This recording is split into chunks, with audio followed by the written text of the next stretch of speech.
Well, hello and welcome, dear listener, to another episode of the Endless Coffee Cup podcast. As always, I'm your host, Matt Bailey. And if you've been a longtime listener of the podcast, then our guest today should not be a surprise to you. Ashley Jones, which previously in other episodes was Ashley Schweigert, but Yes. you've been on at least one episode as Ashley Jones. And so, Ashley, it is so good to see you. Yes, thank you for having me. I'm excited to talk about today's topic and always good to listen to your podcast, Matt. I share those on LinkedIn here and there. So happy to be here. You do. I appreciate that. And that's awesome. And it's so strange because usually you've been in studio, but so now that we're doing more video, which is, I have gone kicking and screaming into the video world with the podcast. Now it just makes so much sense. You're probably 5 miles away and yet on my video here. Yeah, it's kind of nice. I in the comfort of my own place. So Yeah, it's yeah. You're in your office. You got your computer. You're set up. yep. So, Ashley, we are together today because usually when we get together, I think I don't want to say we beat up on Google, but that does tend to be where a lot of our conversations go is Yes. what's going on in the world of Google. But I will say, this is not us bringing it up in this episode. If anything, I would say the past month has been very Google centric. And so this episode is to really walk through a lot of what's been going on in the world of Google, whether things they have done or the quote unquote big leak that came out earlier this month. And so if you don't know about that, what happened was some documents were found on a GitHub repository. If you don't know what that means, you'll have to look it up. If you're at all nerdy, you know exactly what that was. And these documents were a bunch of essentially API calls, basically what Google tracks. And this was then rounded up as to, uh, you know, this is what Google's doing. They've been lying to us for years. They've been lying to the SEO community. And this is, and it was made to be huge, huge news. And honestly, Ashley, we've talked about this a little bit, and this is why I tend to just sit back for about a week when stuff like this happens and just see what happens. But honestly, I didn't think it was as big as it was made out to be. It was completely over sensationalized. I'll say that. Yeah, I do agree with you. There's just a lot of stuff. If you've been doing SEO for a while, you should know that. Absolutely, absolutely. I don't think there were any big surprises. Um, to me, there were things that over the years, some of the Google search representatives have said it's not a big signal or it's not big. And yet, when people got a hold of these leaked documents, it was like this, aha, it is a factor. It is important. And I don't know. I guess, do you expect that their spokespeople are going to be 100% honest about the algorithm and what's going on? I know. Well, I just think that, a lot of SEO is theory based and, you kind of know how to address a certain site. It's not one size fits all, right? Every Right. site, you want to approach it a little bit differently. And it always drives me crazy when I hear, clients go straight after, keywords, versus looking at the bigger picture and the trends that are going on with the site. But one thing I did find to be interesting was the mention of brand mentions, right? So if a company has a lot of brand mentions online, that is to help them when it comes to their SEO, which that can be kind of scary for small businesses because if you don't have a lot of marketing initiatives, where does that leave you when it comes to competing to competitors? And what if some of those competitors are big box brands? Yeah, absolutely. And that's something I try to educate people about is that the algorithm is much more about popularity than it is accuracy. It's so much more and really, my whole takeaway, I'm going to give away everything in the first few minutes of the podcast here. My whole takeaway from the leak is that PR is more important than ever. And Um I love that. yeah, exactly. I love that because that is actually my background. Yes, yes. I got into SEO, later in my career, but I started off in PR and that has been always been like my off-page strategy because Black Hat SEO has been, doing a lot of, I mean, don't Mhm. get me wrong, you still do some local citations that's going to help you, right? But that's just common sense stuff. Like, obviously, you want to be on Google My Business. But that's the thing, too, though, is all of this really is common sense. And, to look at PR, whenever I'm doing PR for a client, I don't want to waste my time going after industry publications that are lower tier, that don't have a lot of traffic, that's not really targeting their audience. So I'm naturally going to go after the ones that are the big players and really try to get the coverage. But the link from that unique, now here's the key that I noticed with this link, is that the value on unique content. And I know that should be something that's like, well, why are we even talking about this? It is something that has become, I think, is coming back to surface because people are not understanding what unique content means. They Right. don't understand it because they're thinking that they can leverage, chat GPT to write their blog post, and that's going to be considered a unique piece of content. No, it's not. So this is what really just gets me going, because I think this leak came out at such a good time when things like, the AI overview were, shortly released, and things like all these discussions about how to utilize chat GPT in your business. Hey, I have nothing against AI. I love AI for Oh, helping with yeah. efficiency, but you have to understand how to use it correctly. And, don't be a robot in of yourself. Make sure that you're using, creative thought and understanding to really strategize your SEO. Absolutely. Like you, I use AI. I'm using it more and more. I find it is best when I have to produce something that doesn't require creative writing. If you're Yes. writing like an employment contract, if you are writing just something, a very basic email or something, an email series, if you're making an absolute decision that this doesn't need to be creative, I just want functional, AI is perfect for it. It'll get you 80% of the way. But the moment you say, you know what, I want to do an email series that absolutely blows people away, now Mhm. you got to deal with humans because AI is not going to create an email series. It'll create a functional, usable, and I'll even say good welcome series. It, Yeah. y- Yeah, y- it's not yeah. Yeah, it's not great because you have to give it something to take from there to under. I think it's good. So I have my team that they'll put together, say, an email for our client. Hmm. And I could tell, okay, well, this email's okay, but it could be a little bit more tight.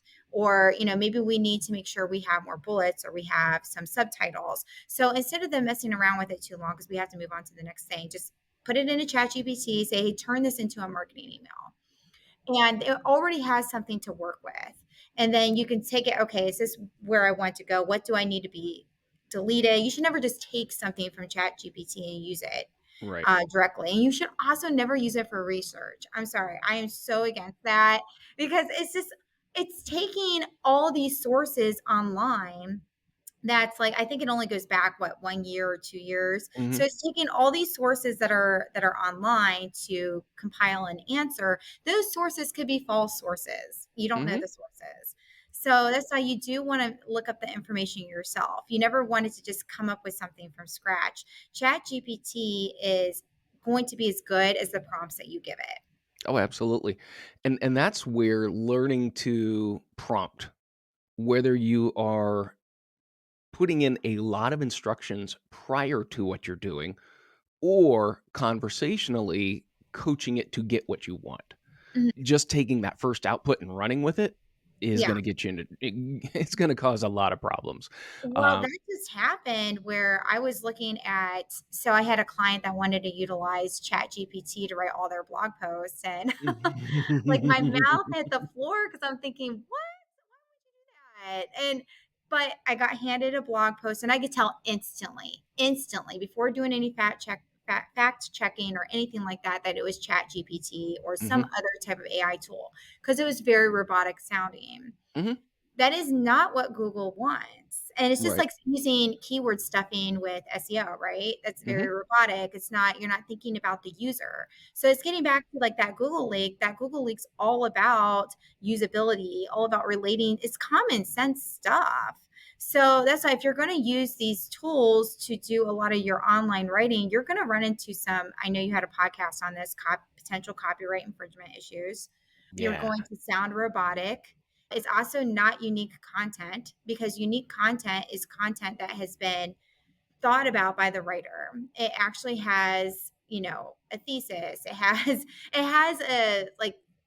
has a structure to it that a human had to put in some thought and some understanding. And a robot's not going to really do that. No. So, a prime example, I was looking at articles that were written by AI for a music website. Things like, the top vinyl albums for a collector. If you're buying vinyl albums, this is what you want to look for.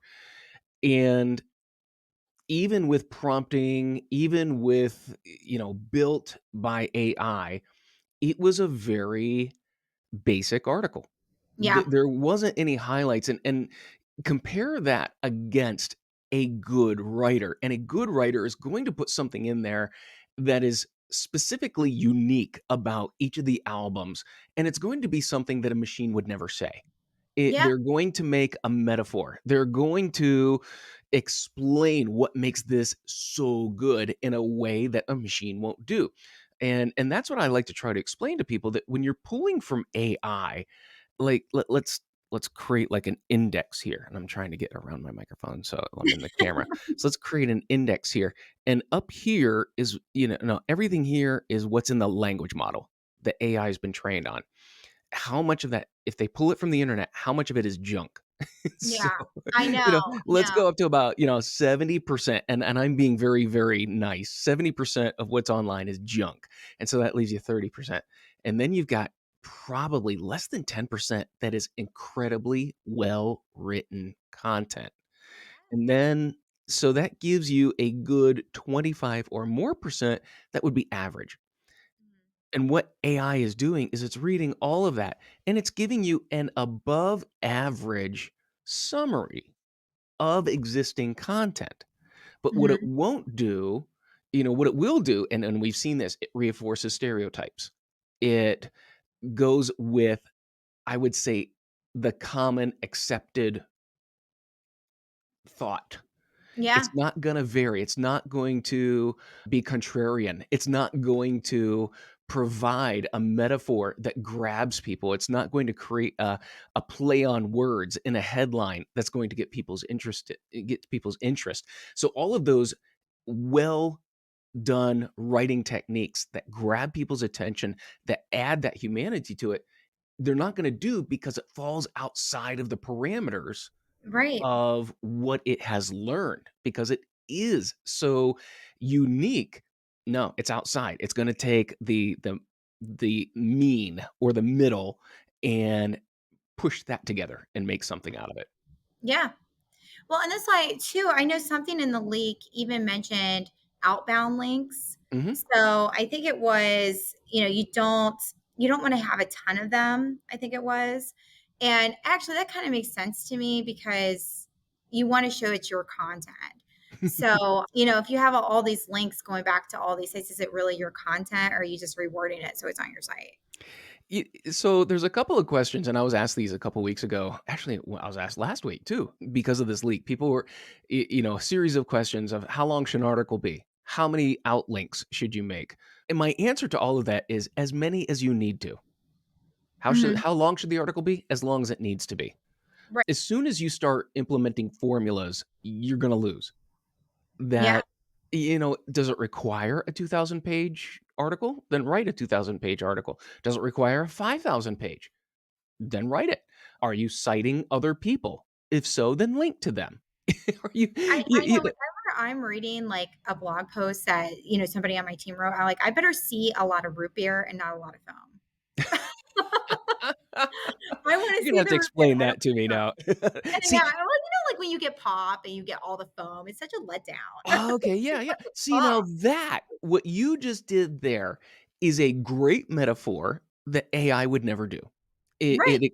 you're making this visual, immediately I've got the picture there. I know what you're talking about. I asked you to explain it, but it's that's exactly what distinguishes, that type of writing is that clear metaphor that's what I want to see. Yeah, and Matt, you talk about this all the time. Like creativity in the 21st century isn't going to go, anywhere, right? Like you have to be able to understand how to utilize all these different tools, including SEO, including AI, and be able to be creative. And Hmm. a good marketer is going to understand how to look at the data. It's going to understand to look at what's going on in the Google leak. What do I need to understand in order to make my company stand out? Yeah, yeah. And this goes to something I've said before, that using AI is like having a million interns. Do do the work in a split second. The research, the gathering, the basic, but don't expect that intern to know everything, to get the facts right. Don't expect them to cite everything properly. Don't expect there to be it's AI is not an Einstein. It's a million interns. And Mhm. so now, unfortunately, when AI puts out better than acceptable type content, the problem is that what it's doing is just adding to the mediocre content that's out there. Yeah. And I see a lot of people saying, "But it's so good." Well, that means that your measurement of what's good, maybe you've been seeing bad content for too long. I thought the same thing. I'm like, "Do you know what good writing is?" Like, Mhm. that to me tells me you don't. No, and someone said the other day, a good writer is not just a good writer, they're a good thinker. Mhm, Good writing is the result of good thinking. mhm. And a good writer can take that thinking and verbalize it in great ways. I think we underutilize that thinking part of it. And so when people talk about how great AI is, I think your bar has been set low. Uh, Yeah, or you're just trying to jump on a train that you know is popular right now, and you wanna look like you're in the now. yeah, yeah, exactly. One of the things from this leak that blew my mind is all of a sudden, I think some of the Google reps were saying links aren't as important as they were, or they're not a top 3 factor. And then, they're like, "Oh, they lied." It is important. And it goes back to what I said, that if you wanna build links, then do marketing, do PR. Mhm. Because I think this, again, it reinforces it's not the number of links, it's the quality of the links. And as you said, if you're getting cited, if your brand name is out there, that's because of good marketing. That's Yeah. that's because you've been marketing yourself, and that is key. It link building is not, I cringe when I see these articles about modern link building. Link building is marketing. What it I is. completely agree with you, and well, that's why one of the things that the league talked about was user engagement signals. So, like, and I've always talked about this. About, I mean, it's on my blog from a couple years ago about how Mhm. social media is in a place. I'll just use this as an example. It's a marketing strategy or tactic, or however you want to say that, but it's a part of the marketing uh, realm. So you Right. have social media, and you have a lot of posts that are like, say, for your blog, right? Well, it's not a place for link building, but your blog post should be enough that it's going to be engaging to where somebody wants to click on that blog to go read it. And the person that's following you on social media should be more of an engaged user. And so when they go to your blog and they are reading it, the chances of them staying on that page or maybe clicking more is going to be a lot higher than, say, you getting another type of user on your site. So, and also like Google knows that that is a trusted platform. Like it knows what it is. So if you're having good engagement from a blog post, so from a user that clicks on your blog post back to your site, that's just going to help your SEO. And that was one of the things that I saw within, the Google leak, that user signals were big. So it's looking at user engagement from multiple platforms. That's what I should have said. Mhm. SEO being a platform. So it's going to look at that and, how they're all interacting with each other. So do you have good omni-channel marketing?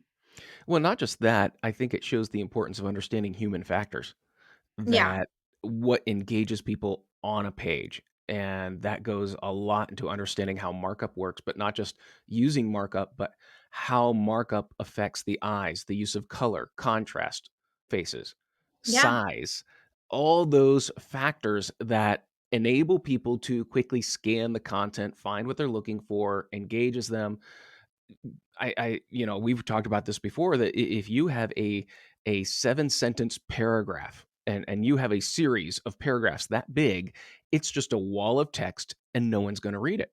Hmm. But breaking that up using subheadings, paragraph headings, bullet points, making it easy for that eye to travel down the page, you actually, by breaking it up and making it more scannable, you keep people there longer. And Yeah. so understanding more of those human factors, and again, it's not because of the search engine, it's a human factor.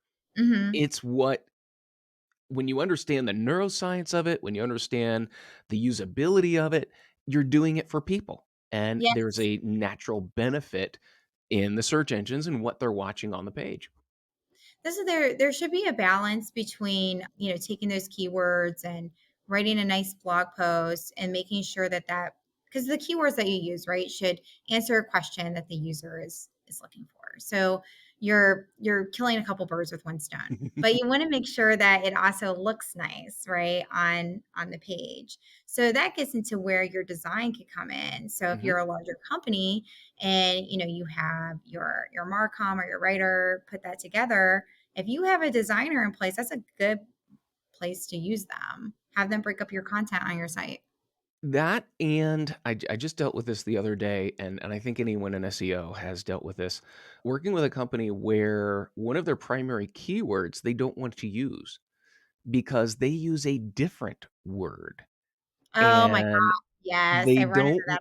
they don't and so it's one of those conversations where you gotta choose. You can't Yeah. you can't create your own search term when it doesn't exist. People know it is this, that's what they call it, and that's how they're gonna search. And by you choosing not to accept that, you're losing out because you're creating your own term and they know it. They are rigidly and so they've got to then rely on paid search in order to get people for that keyword.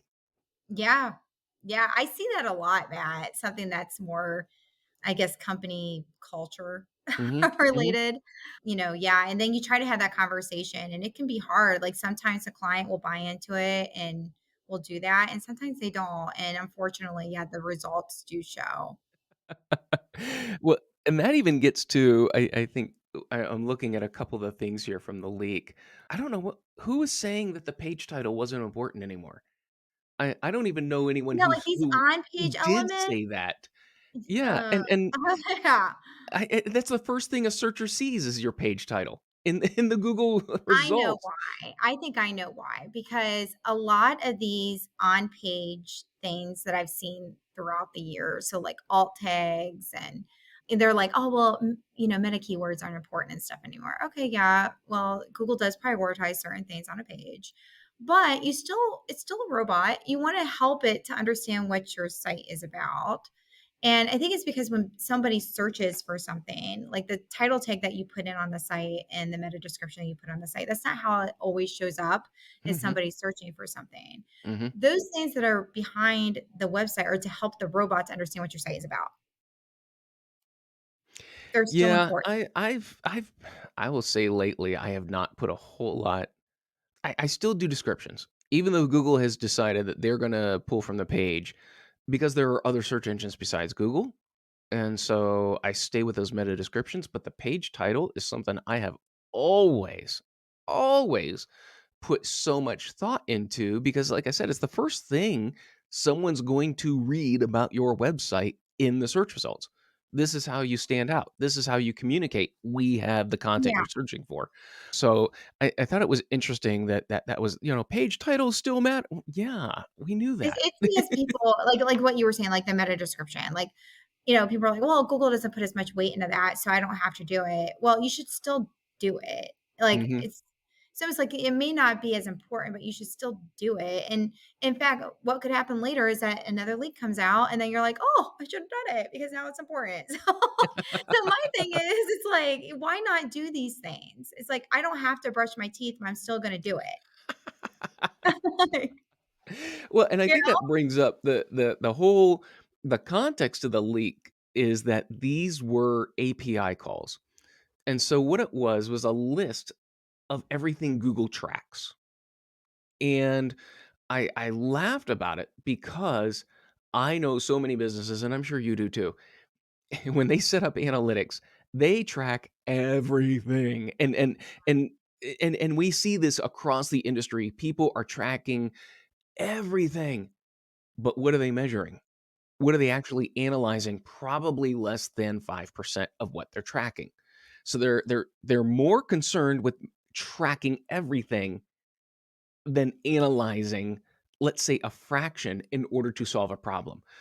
And I see this list of API calls the same way that Google is anything that can be tracked is going to be tracked.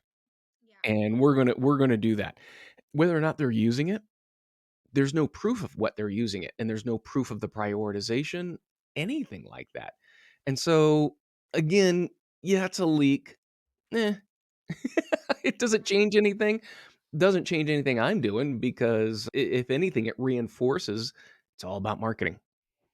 Yeah, yeah, it is. I know back in, and I still say this, but back in the day, I used to always talk about how, with AdWords, for Mhm, example, how you have your landing page that, I mean, it's always nice to have a very nice landing page for AdWords that's going to hit those user signals, right? So it has certain colors for your conversions, all those types of things. It's always nice.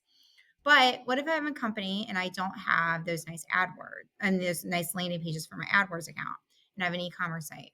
I say sending those people back to your product pages is just going to help your SEO because of the fact that you are bidding on terms that you also want to rank for organically, and Google is going to see the user engagement that is happening from those terms back to your site, and in turn it does help your SEO. I have mhm. seen it, and it's something that I haven't really, if there's an article online about it, great, but I haven't really seen anything on it that's like this is a best practice or like this can help you. I just seen it from experience, and I know that that can help. Yeah, absolutely. There's a couple of things. Now, I will say this is one thing that did get me about looking at all these things that is being tracked, and one of them was using Chrome browsers to track Yes. what people do, not just in search results, but on websites. I'm surprised that you didn't kick it off with that because I know how you Oh, are with Chrome, and I yeah, yeah. saw Well, how you I were was kinda there. holding back on that. I'm holding back on that because of everything that screams a huge privacy issue, Oh, yeah. Oh, because yeah. I guarantee if they're pulling this, they know who you are. You have an account. You're using a Chrome browser. Anyone who's concerned about privacy is not using a Chrome browser. That so I guarantee that the click data that's being collected is connected to your account. And so every website you go to, they're looking at the depth of it and what you're looking at, where your mouse hovers. This, to me, this is an extreme invasion of privacy. If not only, yeah, we know they track searches, we know they're looking what sites you're on, but here now is evidence that they are tracking your interaction with websites. Yeah. That that's Yeah, another it is. level. And I frankly, I would be surprised if that doesn't turn into a lawsuit. Yeah, I don't know. I have a lot of thoughts on privacy and some of the tools that are being rolled out and, Google Analytics 4 compared to Universal and some of the, I know that you use another platform, but Yeah. just I think that there's some things that I'm done with that. Yeah, I have that's a whole nother can of worms that I won't go down to for this. But yeah, there's some concerns there for sure. Well, the other side of this is the AI overviews integrated into Google search. And I will say for about a week, it was a lot of fun as people discovered what Google's AI overviews were were teaching, everything from it's healthy to eat at least a small rock a day for the minerals, to use glue to keep the cheese from falling off your pizza. And one of the most concerning was someone had said, what to do for depression, and Google offered jumping off the Golden Gate Bridge. And what was I didn't scary hear about about that one. I heard some other Oh stuff. I yeah, did that not hear was about that. that was a big one. And the problem is so many of these things were coming from Reddit. And so Google using Reddit information, going through their AI, and which, it made me scratch my head anyway when Google made this arrangement to use Reddit for AI. Because Like, it's a there plat. couldn't be a worse data set on the planet Yeah, yeah. besides besides YouTube comments, They're which all are the the same. most depraved, insane, worthless piece of content on this earth. Next up is Reddit. I would have thought about that whenever, I wasn't even thinking about that. I was so somebody, you know how I said how I got handed the blog post that was created by Chat GPT? Yeah. Well, the same person was like, well, AI overviews are going to ruin SEO Yeah. Mhm. because of the click-through rate debate, which come on. Like, no, No, it's not. no. No, it's not. And then like I wish I would have thought about that. I forgot about that. And it's been pulled back. It's now, I think, less than 1% of searches now are showing a lot of these AI overviews. It just like, for example, and by the way, I am using Reddit because there is a sub called Google AI Gone Wild where people are posting the AI in for overviews. So someone wanted fruits that end in, and it says there isn't much information about fruits that end with, but here are some other fruits that have names that end with a vowel: blueberry, dragon fruit, persimmon, watermelon.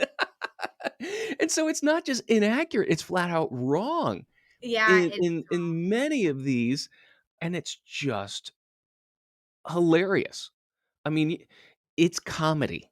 And when this, maybe the leak came out to take away from these AI overviews, but someone asked a very, very good question, that if these AI overviews are inaccurate, if they are incorrect and they give bad information, at what point now is Google liable for this information? You see, Section 240 protects companies, tech companies, from other people's content. Mhm. You see, Facebook's protected because of what people put on Facebook. Facebook didn't publish it. That's what the protection of 240 is these tech companies are not publishers, they are platforms. So once Google starts putting out these AI overviews, does that make Google now a publisher? If so, then they are not protected by Section 240. And that's where now liability for inaccurate, wrong, incorrect health advice, legal advice, anything that causes someone to do a search, get bad information, and go through with it. Is Google liable now? That's the big question. And Google pushed so hard to get this out, and it was bad. They had a big black eye before because they fell behind, and then the other guy got popped when they tried to push this AI overview. Well, that's what it's like. I mean, you still see it. I was just trying to find something here because with the AI, because I don't even pay attention to the AI overviews anymore because I know that they're not accurate. Mhm. But I did see that somebody was saying that they will take the information from some sites versus just like Reddit, but to put that up there. And I was trying to see if I could find that to be true. So here's an AI overview, and the question is, why is Pabst Blue Ribbon so good? Yeah, And the I AI overview says Pabst Blue Ribbon is a beer that some say is good for many reasons, including its taste, versatility, and marketing. And then what's highlighted here, others say it's good before operating watercraft. Well, and this is the thing too, like, even though so I'm just looking at some of my notes over here, so that's why you're seeing me look Yeah, I'm over looking. here at the screen. I'm now stuck on Reddit looking at some of I these. know. Well, this I'm just, like, wondering where some of these AI, because people are talking about the click-through rate, but, going back to SEO, if these get cleaned up, and are they gonna impact SEO? I mean, if you think about it, they're going after long tail keyword phrases, Mhm. and they're not going after the short tail ones. So your site should still be able to compete. Absolutely. Absolutely. And this is good for trivial content. I think that was the idea. It was made for trivial content to answer questions. But if you're researching a product, if you're researching a decision, if you're looking for customer service, if you're looking for in depth content, the AI overview is not going to do anything. Now, where I was most concerned about that is where, and it's now again pulled back, is where the AI was rewriting articles from news publishers and then presenting those as original content. Hmm. In that way, it's stealing content from publishers. And so this gets back to the relationship between Google and publishers, which is absolutely terrible. And when Google's using AI to essentially steal readers away from publishers, that's another big problem. And again, that's been pulled back as well as when it's been directly plagiarized. Oh my gosh, yeah. I get hot on that because I can't handle that. But yeah, it's definitely an issue. But if you think too, like if somebody is looking up something, like say if you wrote a blog post as a company that's after a long tail keyword phrase that you're trying to rank for, it's a question. If that's a good blog post with good quality content, so that means that you have your own, thoughts behind it. It's really good. Even if somebody says looks for that same thing and the AI overview pops up, if they are truly interested in that, they're going to want to read something that's a little bit more in depth regardless. And an important thing to keep here as well is with any good article, if you're doing any level of persuasion, is what's the next level of progression? That once someone has this question answered, what do they look for next? What will they need next? And so if you're writing your articles with an eye towards that progression, that will show up in the search results as a subsequent question or a related question. Even if it comes up in a little snippet, it shows that you're not just answering the question. You are now providing the next step or the next resource or the next idea that people need to have in order to get the full answer, but continue on that journey. Yep. Yep. So that's why like quality content and SEO is not going to go anywhere. I feel like SEO is just a part of your research for developing quality content. Mhm, mhm. And so I'm gonna take a minute here as we're kinda closing down here, and I'm gonna make a recommendation. If you are feeling frustrated with search, I am going to recommend and I think it's Kagi, Kagi.com. It is a search engine, and here's the kicker, you pay for it. You're not the customer with Google. Advertisers are the customer. And honestly, Google's the customer. That's Google's the one making the most money from their search engine. I have been using and I think that's how it's spelled.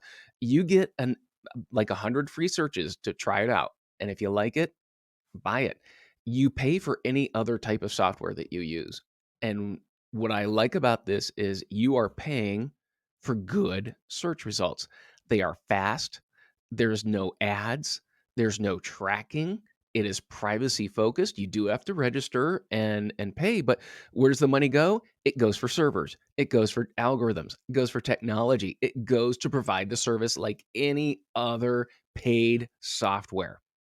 So that's just my plug. I have been using it for the past few weeks and I have absolutely loved it. Loved it. I've got an account. You can also set up a family account and your family can use the search engine and you get a discount number of searches and a monthly rate there. And highly recommend. I think this is the beginning of maybe another search war for searchers as Google tries to do these things and not always working out. We've seen more and more, we've known this for years. Google's number one priority is Google. Mhm. Their number one priority is revenue, and it shows that they are doing everything they can. They will even make the search results worse to increase revenue. And so, yeah, that's kind of the trend, and it's only a matter of time before people just start going somewhere else. I will tell you, if I receive another call from a Google rep on Google Ads trying to get me, I know this has nothing to do with SEO, but I'm going, No, but it's if I get Google. this one more time, because I know what they're going to do, they're just going to try to tell me, oh, use broad match, Oh, increase your yeah, budget. yeah. Just spend more. Just spend more. That's Yeah. your Yep, yep, yep. That is always the Google rep response to everything. Spend more, increase your budget, Yes. broad Yeah. match. Yep. And that's like, you think I was boring yesterday? I know what you're Oh my doing. goodness. Yeah. Like, you don't know anything, do you? But it's not their job to know anything. It's their job to get increase budgets. Yes. Yes. And I'm sure, like, if there's anybody that's listening that has an AdWords account, they're probably getting just as many calls as I am. It's like it's gotten really bad. It's Mhm. probably a couple every couple of days I'll get a call. Advertisers have been pulling back on their ads because it's they're getting, the ad prices are being artificially inflated. I tell everyone, well, go look at the Department of Justice filing against Google Ads as a monopoly. It's eye opening. It is Yeah. incredibly eye opening what Google has done to make advertisers pay more when they don't have to. And they'll do things just ahead of quarterly reports to make their stock price go up. That's, yeah.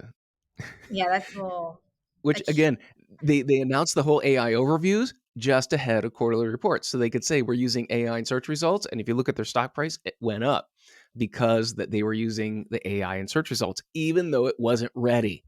Even though oh my it gosh, was I didn't know that. Yeah, That's a yeah, good they point. tie a lot of the reports to quarterly returns. Oh, wow. Oh, and I'm not surprised. Nope, nope. No, it's absolutely amazing. I think Google's done a lot of good for the community, but I also think there's been a lot of stuff that's been happening lately.